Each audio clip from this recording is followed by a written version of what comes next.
എന്ത് പരീക്ഷണങ്ങളും പ്രതിസന്ധികളും രോഗങ്ങളും വേദനകളും പരിഷ്കരണങ്ങളും എന്തൊക്കെ ജീവിതത്തിൽ വന്നാലും എന്റെ റബ്ബിന്റെ വിധിയാണെന്ന് കൃത്യമായി ഉൾക്കൊണ്ടുകൊണ്ട് ഒരിക്കലും ശിർക്ക് ചെയ്യാത്ത മനുഷ്യനായിരുന്നു. ആദ്യം തന്നെ തന്റെ കുടുംബത്തിലേക്ക് ഇറങ്ങിച്ചെന്നുകൊണ്ട് അള്ളാഹുവിനെ പരിചയപ്പെടുത്തി റബ്ബിലേക്ക് ക്ഷണിക്കുകയാണ് ഇബ്രാഹിം നബി ചെയ്തത്. നമ്മളൊക്കെ നാട്ടുകാരോട് പലതും പറയും, നാട്ടുകാരോട് ആദർശം പറയും, നാട്ടുകാർക്ക് ക്ലാസുകൾ കൊടുക്കും. നമ്മൾ എവിടെയാ ഉള്ളത്? ഇബ്രാഹിം നബി അലൈഹിസ്സലാത്തു വസ്സലാം ബാപ്പാന്റെ അടുത്തേക്ക് ചെല്ലുകയാണ്. വിഗ്രഹങ്ങളെ ആരാധിക്കുന്ന, പൂജിക്കുന്ന, വിൽക്കുന്ന സ്വന്തം ബാപ്പാനോട് തൗഹീദ് പറയാൻ കാണിച്ച ചങ്കൂറ്റം ഇന്ന് നമുക്കുണ്ടോ? ഇസ്ലാമിനെ ജനങ്ങൾക്കിടയിൽ പരിചയപ്പെടുത്താനുള്ള തികഞ്ഞ ബോധം നമുക്കുന്നുണ്ടോ? ബാപ്പാനോട് പറയാണ്, യാ അബതി, എന്റെ പ്രിയപ്പെട്ട ബാപ്പ, ലിമ തഅബുദു മാ ലാ യസ്മഉ വലാ യുബ്സിറു വലാ യുഗ്നി അൻക ശൈആ. ഉപകാരം ഉപദ്രവം ചെയ്യാത്ത ഇമാതിരി വസ്തുക്കളെ എന്തിനാ ആരാധിക്കുന്നത്? കാണൂല, കേൾക്കൂല, ഉപകരിക്കൂല, നമ്മളെ സഹായിക്കൂല എന്ന് കൃത്യമായി ബാപ്പാനോട് ചോദിക്കുകയാണ്. നാട്ടിലുണ്ടായിരുന്ന ധിക്കാരിയായ നമ്രൂദ് എന്ന രാജാവിന്റെ മുമ്പിൽ വെച്ചുകൊണ്ടും ഇതേ കാര്യം ആവർത്തിക്കുകയാണ്. നിങ്ങൾ ഈ ചെയ്യുന്ന ശിർക്ക്, ഈ ബഹുദൈവ വിശ്വാസം ഒരിക്കലും ശരിയല്ല, നിരർത്ഥകമാണെന്ന് തെളിയിച്ചു. രാജാവ് തീക്കുണ്ടാരത്തിൽ എറിയാൻ വേണ്ടി കൽപ്പിച്ചു. ആ തീക്കുണ്ടാരത്തിനകത്ത് വെച്ചും പറയുന്നത് ഹസ്ബിയല്ലാഹ് വ നിഅമൽ വകീൽ.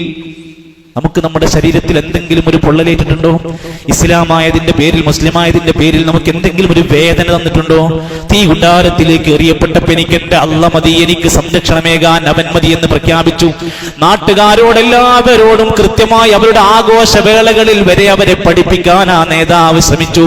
നാട്ടിൽ നിന്ന് പുറത്താക്കി, വീട്ടിൽ നിന്ന് പുറത്താക്കി പറഞ്ഞയക്കുമ്പോഴും ഇബ്രാഹിം നബി തിരിഞ്ഞു പറയുന്നത് വഖാല ഇന്നി ദാഹിബുൻ. അദ്ദേഹം പറഞ്ഞു, ഞാൻ പോവുകയാണ്, ഞാൻ പോവുകയാണ്. എവിടേക്ക്? ഇലാ റബ്ബി, എന്റെ റബ്ബിലേക്ക് ഞാൻ അങ്ങ് പോവുകയാണ്. ഇനി ഇവിടുന്ന് നാട് വിട്ട് ഞാൻ പോയാൽ എനിക്ക് ആരുണ്ട് വഴി കാണിക്കാൻ? സയഹ്ദീൻ, അവൻ എനിക്ക് മാർഗം കാണിച്ചു തരും. വല്ലാത്തൊരു വിശ്വാസമാണ്. ഒറ്റപ്പെടലിന്റെ അവസ്ഥയിലും നാട് വിട്ടു പോകുമ്പോഴും എന്റെ റബ്ബ് എന്നെ സംരക്ഷിക്കും. സഹോദരങ്ങളെ, ഇബ്രാഹിം നബി ആരെയാ പരിചയപ്പെടുത്തി? ഏതെങ്കിലും വലിയനെയാണോ? ഏതെങ്കിലും ദർഗകളെയാണോ? ഏതെങ്കിലും മഖാമുകളെയാണോ പരിചയപ്പെടുത്തിയത്? ഇബ്രാഹിം നബി പഠിപ്പിച്ചത് എന്താ? അല്ലദീ ഖലഖനി ഫഹുവ യഹ്ദീൻ. എന്നെ സൃഷ്ടിച്ച ഒരു റബ്ബുണ്ട്, അവൻ എനിക്ക് മാർഗം കാണിച്ചു തരും, അവനെ ആരാധിക്കണം. വഇദാ മരിൽതു ഫഹുവ യശ്ഫീൻ. എനിക്ക് രോഗം വന്നാൽ എന്റെ രോഗം ശിഫയാക്കി തരുന്നത് അല്ലാഹയാണ്. ആലോചിച്ചോക്ക്, നമ്മുടെ നാട്ടിൽ ഔലിയാക്കന്മാരാണ് ലോകം നിയന്ത്രിക്കുന്നത്, ഔലിയാക്കന്മാരാണ് കുട്ടികളെ കൊടുക്കുന്നത്. ഇനി ഓരോരുത്തരുടെ പേരെടുത്ത് പറഞ്ഞ് അവരുടെ കറാമത്തുകൾ ജനങ്ങൾക്കിടയിൽ പ്രചരിപ്പിച്ച് ക്ഷണിക്കുന്നത് മുഴുവൻ മരണപ്പെട്ട ഏതെങ്കിലും വ്യക്തികളിലേക്കാണെങ്കിൽ ഖലീലുല്ലാഹ് ഇബ്രാഹിം നബി അലൈഹിസ്സലാം അല്ലാഹുവിന്റെ തൗഹീദിലേക്ക് ക്ഷണിക്കുകയാണ്. എന്തുകൊണ്ട്? വിശുദ്ധ ഖുർആൻ പറഞ്ഞു, ഇന്നഹു മൻ യുശ്രിക് ബില്ലാഹ്. ആരെങ്കിലും അത്തരത്തിൽ അല്ലാഹുവിന്റെ വിശ്വാസ കാര്യങ്ങളിൽ പങ്കുചേർത്താൽ ഫഖദ് ഹറമ അല്ലാഹു അലൈഹിൽ ജന്ന. അവന്റെ സ്വർഗം അവന്റെ ഹറാമാക്കുകയാണ്. വമഅവാഹുന്നാർ, നരകമാണ് പിന്നെ അവന്റെ സങ്കേതം. ശിർക്ക് ചെയ്താൽ നോമ്പ് വെറുതെയാണ്, ശിർക്ക് ചെയ്താൽ നിസ്കാരം വെറുതെയാണ്, ഹജ്ജ് വെറുതെയാണ്. ആ ഓർമ്മ നമുക്കുണ്ടാവണം. നമ്മൾ പ്രഖ്യാപിച്ച ഇന്നലെ മുതൽ നമ്മുടെ തക്ബീറുകളിൽ വന്നത് എന്തായിരുന്നു? അല്ലാഹു അക്ബർ, അല്ലാഹു അക്ബർ, അല്ലാഹു അക്ബർ, ലാ ഇലാഹ ഇല്ലല്ലാഹു, അല്ലാഹു അക്ബർ. അല്ലാഹുവാണ് വലുത്. അതിന്റെ മേലെ വേറൊരാളില്ല. അവനല്ലാതെ ഒരു ഇലാഹില്ല, ആരാധ്യനായി വേറെ ഒരാളുമില്ലെന്ന് നിരന്തരം നമ്മൾ പ്രഖ്യാപിക്കുകയാണ്. ആ തക്ബീറിന്റെ ധ്വനികൾ നമ്മുടെ മനസ്സിലുണ്ടാകണം. ഇബ്രാഹിം നബി അലൈഹിസ്സലാത്തു വസ്സലാം, ഹാജറ ബീവി, ഇസ്മായിൽ നബി, സാറ ബീവി, ഇസ്ഹാഖ് നബി, ഇവരൊക്കെ ആ കുടുംബത്തിൽപ്പെട്ട ആളുകളാ. എല്ലാവരിലും നിങ്ങൾക്ക് മാതൃകയുണ്ട്. പ്രത്യേകിച്ചും ഒരു ബാപ്പാന്റെ മനസ്സിലുണ്ടാകേണ്ട ഏറ്റവും വലിയ സ്വപ്നമാണ് എന്റെ മക്കള് നന്നാകണം. ബാപ്പമാര് നന്നാവാതെ, ഉമ്മമാര് നന്നാവാതെ അതുണ്ടാവില്ലല്ലോ. അതുകൊണ്ട് ഇബ്രാഹിം നബി അലൈഹിസ്സലാം നന്നായി ജീവിച്ചതിന് ശേഷം പ്രാർത്ഥിച്ചു, റബ്ബി ജഅൽനീ മുഖീമസ്സലാത്തി വമിൻ ദുർരിയതി. റബ്ബേ, എന്നെ നിസ്കരിക്കുന്നവനാക്കി മാറ്റണം, നിസ്കാരം നിലനിർത്തുന്നവനാക്കി മാറ്റണം, എന്റെ സന്താനങ്ങളെയും നിസ്കാരമുള്ളവരാക്കി മാറ്റണം. വളരെ പ്രധാനമാണ്. മക്കൾ വഴികേടിലാകുമ്പോൾ, മക്കൾ തകർച്ചയിലേക്ക് എത്തുമ്പോൾ ആദ്യം പരിശോധിക്കേണ്ടത് അവരുടെ നിസ്കാരത്തിന്റെ കാര്യത്തിലായിരിക്കണം. ആ മകന്റെ അപ്പയുടെ മകനായ ഇസ്മായിൽ നബിനെ പറ്റി ഖുർആൻ പറയാണ് വകാന യഅ്മുറു അഹ്ലഹു ബിസ്സലാഹ്. ആ ഇസ്മായിൽ നബി തന്റെ കുടുംബത്തിനോടും നിസ്കാരം കൽപ്പിക്കുന്നയാളായിരുന്നു, സകാത്ത് കൊടുക്കാൻ കൽപ്പിക്കുന്നയാളായിരുന്നു. വകാന ഇൻദ റബ്ബിഹി മർദിഹി, ആ റബ്ബിന്റെ അടുത്ത് ഭയങ്കര തൃപ്തി നേടിയ ഒരു മനുഷ്യനായിരുന്നു. ബാപ്പ അങ്ങനെ പറഞ്ഞു, മകൻ പിന്നെയും വിഷയം കൃത്യമായി ഏറ്റെടുത്തു. മതത്തിന്റെ വിഷയങ്ങൾ വരുമ്പോ, മതകാര്യങ്ങൾ വരുമ്പോ ഇഷ്ടത്തോടെ ചെയ്യാൻ നമ്മുടെ മക്കൾക്ക് പ്രചോദനമാകണം. വെറുപ്പോടെയല്ല, താല്പര്യമില്ലാതല്ല, നിർബന്ധിച്ചുകൊണ്ടല്ല, സ്വമേധയാ താല്പര്യത്തോടെ ഇഷ്ടത്തോടെ ചെയ്യാൻ പറ്റുന്ന അവസ്ഥയിലേക്ക് നമ്മുടെ മക്കളുടെ നിലവാരം ഉയർത്താൻ കഴിയണം. സോഷ്യൽ മീഡിയയിലൂടെ അസഭ്യങ്ങൾ പുലമ്പിക്കൊണ്ടിരിക്കുന്ന സെലിബ്രിറ്റികൾക്ക് എന്താണ് പ്രശ്നം? തെറ്റായ പാരന്റിംഗ് ആണ്. നോക്കാൻ സംരക്ഷിക്കാൻ രക്ഷിതാക്കളില്ല, എന്തും വിളിച്ചു പറയും, എങ്ങനെയും നടക്കും.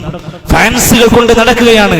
ലിബറലിസത്തിന്റെ ആളുകൾ, സ്വവർഗരതിയുടെ ആളുകൾ, അതിനൊക്കെ പ്രൊമോട്ട് ചെയ്യപ്പെടുന്നവർക്ക് എന്താണ് പ്രശ്നം? അവർക്ക് നല്ലൊരു രക്ഷിതാക്കളുടെ സാന്നിധ്യം അവരുടെ ചരിത്രത്തിൽ പറയാൻ കഴിയും. ഇവിടെയാണ് നമ്മൾ ആലോചിക്കേണ്ടത്. നല്ല മതബോധം നമ്മുടെ മക്കളിൽ ഉണ്ടാക്കണം. നമ്മുടെ പെൺകുട്ടികളും ആൺകുട്ടികളും ആകട്ടെ, ഇന്ന് കുടുംബങ്ങളിൽ ജീവിച്ചുകൊണ്ടിരിക്കുന്ന കൂട്ടുകുടുംബ വ്യവസ്ഥകളിലാവട്ടെ, സാമൂഹികമായ ഒരുപാട് ചൂഷണങ്ങൾ വ്യാപിച്ചു കൊണ്ടിരിക്കുകയാണ്. ഈ സമയത്ത് നമ്മൾ എന്താ ചെയ്യുക?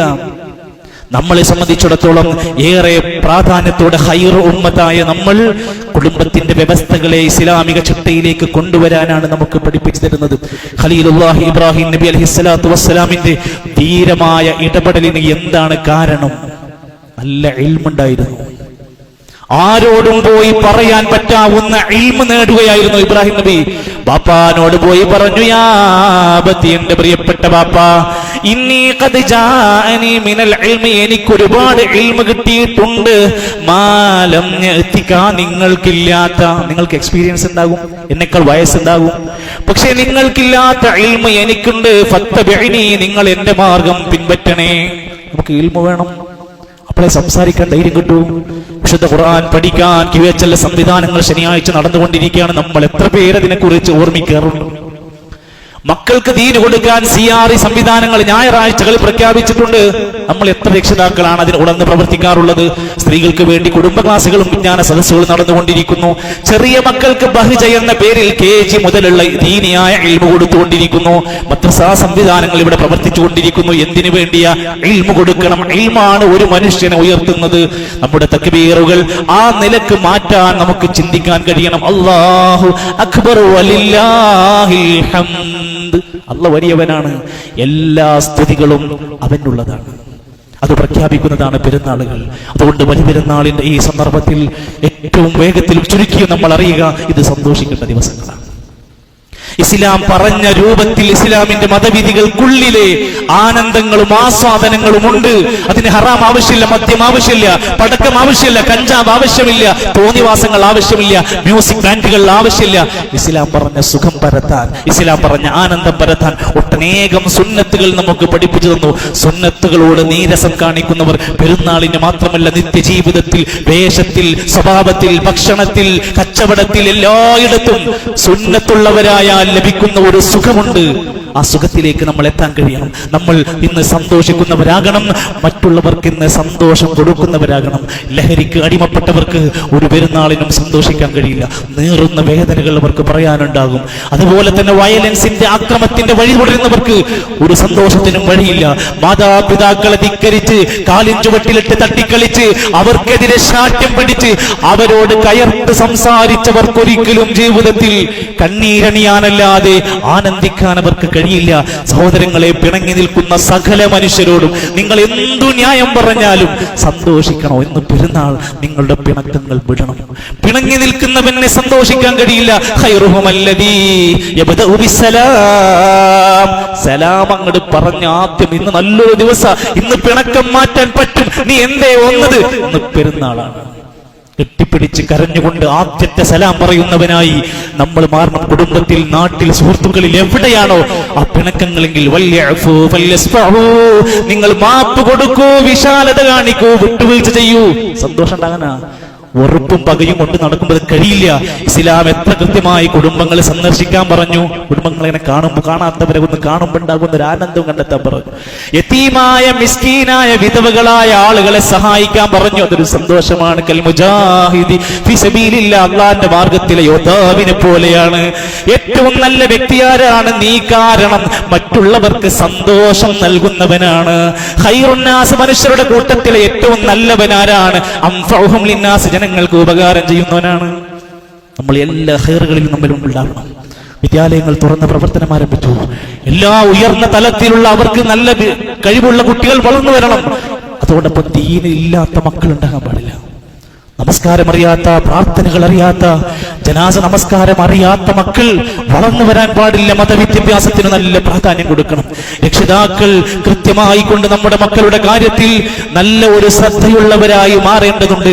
അവരുടെ മുടിയിലും അവരുടെ വസ്ത്രത്തിലും അതുപോലെ തന്നെ അവരുടെ മറ്റുള്ള പ്രവർത്തനങ്ങളിലെല്ലാം തന്നെ ഏറെ ശ്രദ്ധിക്കേണ്ടതുണ്ട്. പുതിയ കാലത്ത് നമ്മുടെ പെൺമക്കളിൽ ഏറെ പ്രയാസമുണ്ടാക്കുകയാണ്. നൂറുകണക്കിന് വിദ്യാർത്ഥികൾ പഠിക്കുന്ന സ്ഥാപനങ്ങളിൽ ഒരു യഥാർത്ഥ മുഖമക്കന ധരിച്ച് മഫ്ത ധരിച്ച് സൈഡ് ഓപ്പൺ ആവാതെ മാന്യമായി വസ്ത്രം ധരിക്കുന്ന മുസ്ലിം കുട്ടികളുടെ എണ്ണം കുറഞ്ഞു വരുമ്പോൾ തോന്നിയതുപോലെ മുടി കാണിച്ചും കഴുത്ത് കാണിച്ചും കാല് കാണിച്ചും കീറിയ പാന്റുകൾ ധരിച്ചും നടന്നുകൊണ്ടിരിക്കുന്ന മോഡേൺ മുസ്ലിങ്ങൾ എന്ന് വിശേഷിപ്പിക്കപ്പെടുന്നിടത്ത് അല്ലാഹുവിന്റെ ഖുർആൻ പറഞ്ഞ വാക്ക് വലാ തബർറുജ്ന തബർറുജൽ ജാഹിലിയത്തിൽ ഊലാ, നിങ്ങൾ പണ്ട് ജാഹിലിയത്തിലുള്ള സ്ത്രീകൾ അഴിഞ്ഞാടിയതുപോലെ ഒരു നിയന്ത്രണവുമില്ലാതെ നിങ്ങൾ അലഞ്ഞു തിരിഞ്ഞ് നടക്കരുത്.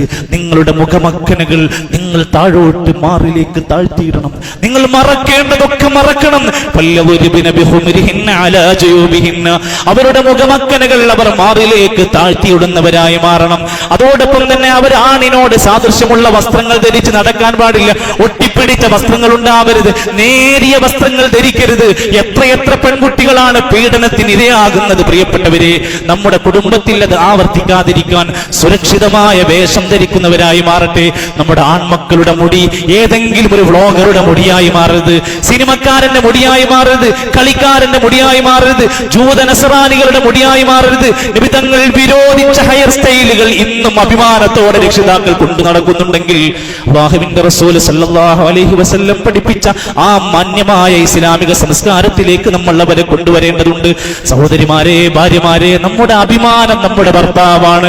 ഇന്ന് നിനക്ക് കൈപിടിക്കാൻ, ഇന്ന് നിനക്ക് ചാരത്ത് കിടത്താൻ, ഇന്ന് നിനക്ക് സ്നേഹിക്കാൻ, ചുംബിക്കാൻ ഒരാളുണ്ടോ? ഭർത്താവുണ്ടോ? ആ മനുഷ്യൻ നിന്റെ സ്വർഗമാണ്, നരകമാണ്. ഭർത്താവിനെ ധിക്കരിച്ചുകൊണ്ട് ഒരു കുടുംബത്തിലും സന്തോഷിക്കാൻ കഴിയില്ല. സ്ത്രീകളോട് നബിതങ്ങൾ പറഞ്ഞു, ഏറ്റവും കൂടുതൽ നരകത്തിൽ പ്രവേശിക്കുന്ന സ്ത്രീകളുടെ കാരണം ഭർത്താവിനോടുള്ള നന്ദി കേടാണ് എന്ന് ഓർമ്മിക്കുക. നബിതങ്ങൾ ഈദ് മുസല്ലകളിൽ വെച്ച് സ്ത്രീകളോട് പറഞ്ഞത് തസദ്ദഖ്നാ, പെണ്ണേ, നിങ്ങൾ ധാരാളം സ്വതക്ക ചെയ്യണേ. കാരണം നരകത്തിൽ ഞാൻ ഏറ്റവും അധികം കണ്ടത് സ്ത്രീകളെയാണ്. അന്ന് സഹാബാ വനിതകൾ അത് ഏറ്റെടുത്തു. നരകത്തുനിന്ന് രക്ഷപ്പെടണം. നമ്മളെല്ലാവരും ഇന്ന് ധാരാളമായി സ്വതക്ക ചെയ്യണം. ഒരു മടിയും കൂടാതെ നമ്മുടെ സ്വർഗത്തിന് വേണ്ടി, നമ്മുടെ രക്ഷയ്ക്ക് വേണ്ടി പിശുക്കില്ലാതെ സ്വതക്കയുടെ മാർഗത്തിൽ നമ്മൾ ഉണ്ടാകണം. അല്ലാഹു അക്ബർ, അല്ലാഹു അക്ബർ, അല്ലാഹു അക്ബർ, ലാ ഇലാഹ ഇല്ലല്ലാഹു അക്ബർ, അല്ലാഹു അക്ബർ വലില്ലാഹിൽ ഹംദ്. ഇത് പ്രഖ്യാപിക്കുന്ന, ഇത് പരത്തുന്ന, ഇത് ജനങ്ങൾക്കിടയിൽ എത്തിക്കുന്നവരാണ് നമ്മളെങ്കിൽ ഒന്ന് ആലോചിച്ചു നോക്കൂ. ഫലസ്തീൻ നമുക്ക് സംസാരിക്കാതിരിക്കാൻ കഴിയുമോ? ഭക്ഷണമില്ല, വസ്ത്രമില്ല, മുലപ്പാലില്ല, ചികിത്സയില്ല. ഒന്ന് സ്വൈരമായി സമാധാനത്തോടെ ഉമ്മയുടെ മടിത്തട്ടിൽ കിടന്നുറങ്ങാൻ കഴിയാത്ത 16,000 മനുഷ്യരെ കൊന്നൊടുക്കിയ ഇസ്രായേലിന്റെ ഈ വംശഹത്യ പെരുകുമ്പോഴും ഈ ദുൽഹിജ്ജയുടെ വേളയിലും ഈ സന്ദർഭത്തിലും നമ്മൾ ഒരിക്കലെങ്കിലും മനസ്സറിഞ്ഞിട്ട് പടച്ച റബ്ബേ, അവർക്കൊരു സുരക്ഷയുണ്ടാക്കണേ. അല്ലാഹുവേ, നീ അവർക്ക് കാവലാകണേ. അല്ലാഹുവേ, ഇസ്ലാമിന്റെ ശത്രുക്കളെ നീ പരാജയപ്പെടുത്തണേ എന്ന് ആത്മാർത്ഥമായ നമ്മുടെ ഉള്ളിൽ നിന്ന് വരുന്ന പ്രാർത്ഥനകൾ ഉണ്ടാകണം. എത്ര നമ്മൾ റബ്ബിനോട് നന്ദി കാണിക്കണം. സ്വൈരമായി കടന്നുറങ്ങുന്നില്ല നമ്മൾ, കൂരക്കുള്ളിൽ ആനന്ദിച്ച് ഉല്ലസിക്കുന്നില്ല നമ്മൾ. നമുക്ക് എന്തൊരു പ്രയാസമാണ് പറയാനുള്ളത്. ലഇൻ ശകർതും ലഅസീദന്നകും. നന്ദി കാണിച്ച അല്ലാഹു കൂടുതൽ കൂടുതൽ തരും നമുക്ക്. നന്ദികേട് നമ്മുടെ ഭാഗത്തുനിന്ന് ഉണ്ടാകരുത് എന്ന് ഓർമ്മിക്കുകയാണ്.